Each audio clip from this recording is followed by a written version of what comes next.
आदमी पुण्य को दिखा के करता है और पाप को छिपा के करता है। होना क्या चाहिए? पाप को दिखा के करो, पुण्य को इस हाथ से पुण्य करो तो उस हाथ में पता नहीं चलना चाहिए। लेकिन आदमी थोड़ा सा अच्छा काम कर ले, ऐसा डिंडोरा पीटता है, ऐसा डिंडोरा है। एक आदमी क्या है कि मंदिर जाता था, एक आदमी मंदिर जाता ही नहीं था। बताओ, 25 साल का हो गया, भगवान के दर्शन करने नहीं जाता।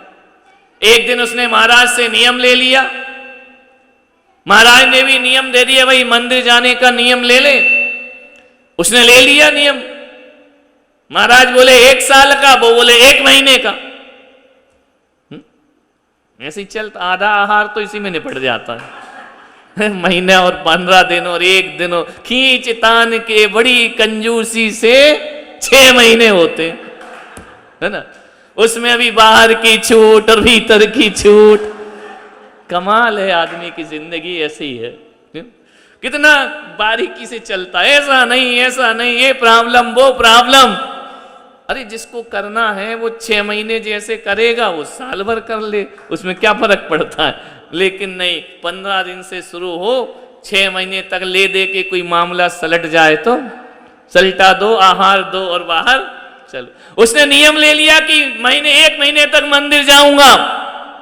अब सोचना, वो मंदिर गया, 1-2 दिन हुए भी मंदिर गए, क्या बोलता है अपने दोस्तों को, अपने घर में, परिवार में, मित्र मंडली में कि जी मंदिर नहीं जाते ना ये नरक जाएंगे।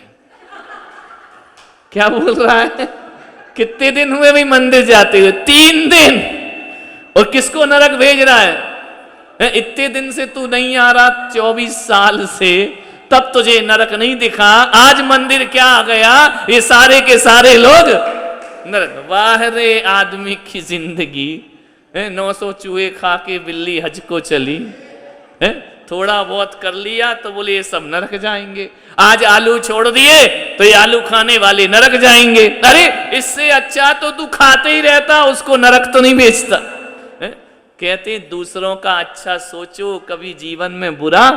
लेकिन धर्मात्मा आदमी दूसरों का बुरा ही सोचता है। वो सोचता है मैं रोज अभिषेक करता हूं, जो नहीं कर रहा है उनका तो बेड़ा गर्क हो गया, वो नरक है, उनका कल्याण होने वाला नहीं है।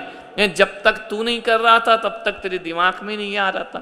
सोचिए, धर्म भावनाएं, धार्मिक भावनाएं क्या होती हैं कि मेरा भी कल्याण हो और तुम्हारा भी कल्याण हो, सारे जगत का कल्याण हो। लेकिन आदमी ऐसा बोलता है, चाहता नहीं है। चाहता तो यही है कि कल्याण किसका होना चाहिए?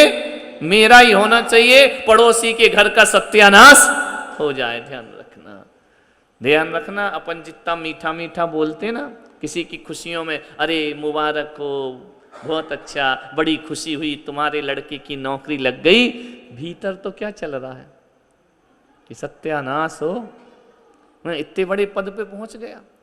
ध्यान रखना, जब अपना बच्चा फेल होता है ना तो अपन क्या बोलते हैं? क्या करें, आउट ऑफ कोर्स था, है ना। और जब पड़ोसी का फेल होता ना, फेल होने ही था, गधा है नंबर 1 का, पढ़ता लिखता तो था नहीं। अपना बच्चा हुआ तो आउट ऑफ कोर्स, और पड़ोसी का हुआ तो गधा था, होना ही था, और पास भी हो गया।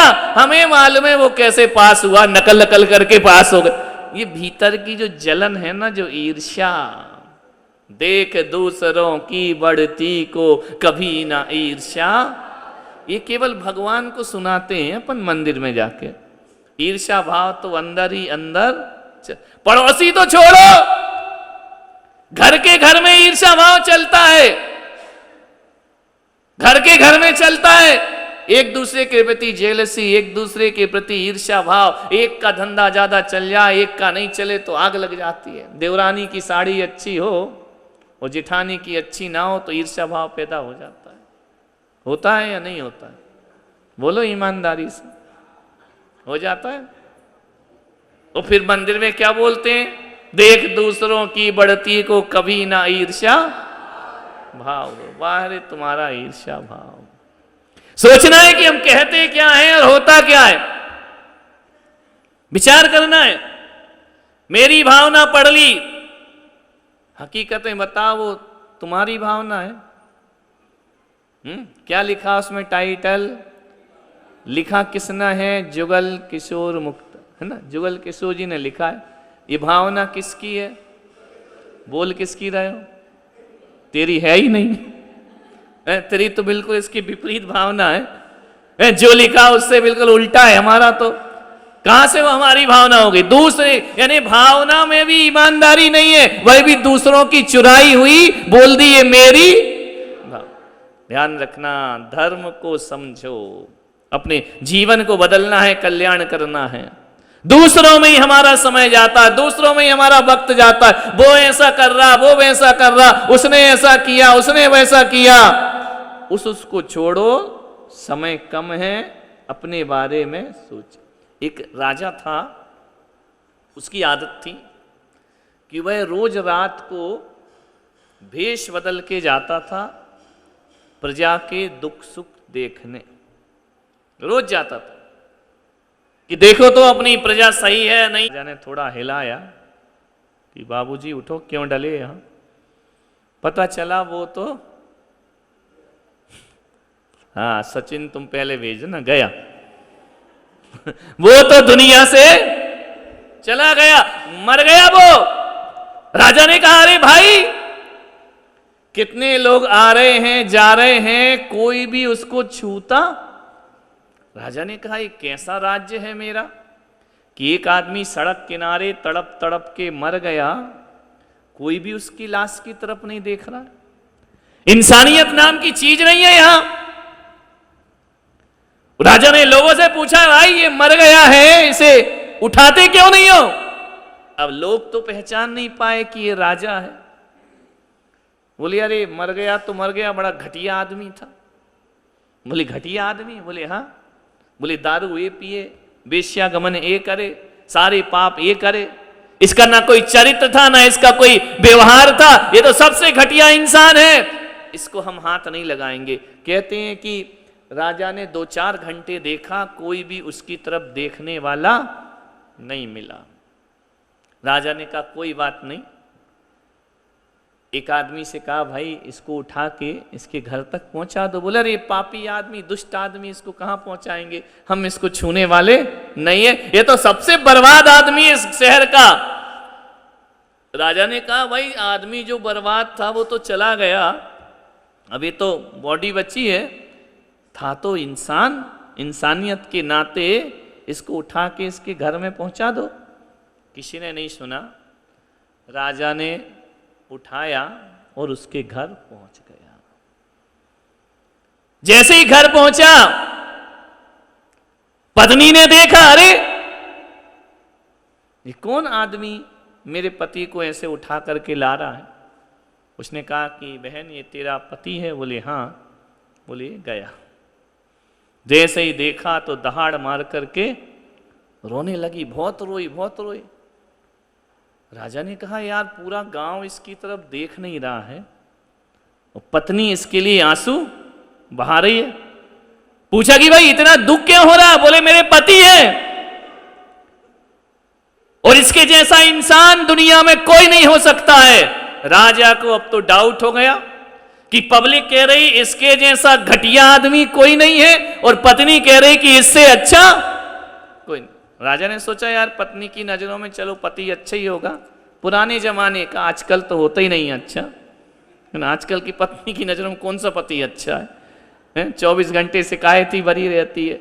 बेचारा थोड़ा सा कितना भी मेहनत करे, कितना भी पैसा कमा लाए, लास्ट में तो पत्नी यही कहती तुम तो बुद्धू हो, तुमको तो कुछ आता माता तो है नहीं है ना। तो वो पुराने जमाने की पत्नी रही। आजकल की तो बेचारी जान भी दे दो, पति गला भी काट दे तो कहेगा उसकी तो आ ही गई थी, हमारे लिए थोड़ी काटा है, उसका तो समय ही आ गया था, चला गया, हम क्या करें। तो इतना पत्नी इतनी रोई, बोली इसके जैसा अच्छा इंसान दुनिया में प्राप्त नहीं, ये तो भगवान थे। राजा ने कहा यार लोग कह रहे शराबी है, सप्तव्यसनी है, और ये कह रही है कि भगवान थे। राजा ने कहा कि ऐसा कैसे हो सकता है? एक आदमी का 2 तरह का चरित्र कैसे हो सकता है? बोले जो दूर से देखते थे ना वो इसे बुरा कहते थे, और जो पास से जानते थे वो जानते थे कि इसके जैसा इंसान दुनिया में कोई और। बोले अरे ये तो शराब पीता था। बोले नहीं, शराब नहीं पीता था, ये रोज शराब की दुकान में जाता था, शराब की बोतलें खरीदता था। लोग इसको देखते थे कि ये शराब पीता है, ये नशा करता है, ये शराब की बोतलें ला करके रोज गटर में डाल दिया करता था, और सोचता था कि आज इतने लोगों को मैंने शराब पीने से बचा लिया है। वह शराब नहीं पिया करता था, वह शराब की बोतलें नाली में बहा दिया करता था। बोले कम से कम इतने लोगों के लिए तो ये शराब प्राप्त। राजा ने कहा यार इतना अच्छा काम करता, लेकिन दुनिया वाले क्या कहते, ये शराबी है। अरे बोले ये तो बेश्याओं कहां जाता था। बोले हां जाता था। बेश्या कहां जाता था, रात रुकता था, पैसे देता था, और बेश्या से कहता था कि आज रात किसी को आने मत देना। ना ये गलत काम करता था, ना उसको करने देता था, और जब लौट कर घर आता था तो कहता था कि आज ये मैंने एक बेश्या के जीवन को संतुष्टि प्रदान की है, कि आज उसे अच्छा जीवन जीने का सौभाग्य प्राप्त हुआ है, आज उन्होंने गलत काम नहीं किए। ये ऐसा धर्म था। मैंने कहा ना कि कुछ लोग पुण्य दिखा के करते हैं और कुछ लोग पुण्य छिपा के किया करते हैं। तो बोले पत्नी ने पूछा एक दिन उस पति से कि देखो तुम ऐसा करते हो, बेश्या के घर में जाते हो, शराब की बोतलें लाते हो, कोई तुम्हारी लाश को कंधा देने वाला भी नहीं मिलेगा। तो बोले आज मुझे बहुत रोना आ रहा है। राजा ने कहा कि क्या बात है। बोले ये कहता था कि सारी दुनिया मुझे कंधा देने आए या ना आए, यदि मैं सच्चा धर्म कर रहा हूं तो यहां का बादशाह मुझे कंधा देने जरूर आएगा, यहां का राजा मुझे कंधा देने जरूर आएगा। मैं अच्छे काम करते, दुनिया के लोग आए या ना आए, ये दिखावे वाली दुनिया मेरे काम ना आए या ना आए। तो राजा ने सुना कि बादशाह आएगा कंधा देने, राजा आएगा। पत्नी ने कहा उन्होंने कहा तो था, लेकिन मुझे ऐसा लगता है कि सच्चाई का अब दुनिया में कोई रोल नहीं बचा है, उनके प्राण निकल गए और तुम उसे उठा करके लाए हो। राजा ने कहा नहीं, सच्चाई आज भी इस दुनिया में मौजूद है, जिसे तू साधारण इंसान समझ रही है। मैं भेष बदल के तेरे पति की लाश लाया हूं और मैं यहां का बादशाह हूं, मैं यहां का सम्राट हूं। देख आज अंत समय लोगों की लाश उठाने के लिए सामान्य लोग आते होंगे, लेकिन तेरे पति के लाश को उठाने के लिए एक सम्राट आया है, और अब बड़े धूमधाम से इसका जनाजा निकलेगा, इसकी अर्थी निकलेगी, और राज की सम्मान के साथ अपने राज्य के ऐसे नागरिक का मैं अंतिम संस्कार करूंगा। विचार करिए, सोचिए, गलत काम शुरू में बहुत अच्छे लगते हैं, लेकिन उनका रिजल्ट बहुत खराब होता है, और अच्छे काम शुरू में कठिन होते हैं, बुरे लगते हैं, लेकिन उनका रिजल्ट कैसा होता है, बहुत अच्छा होता है।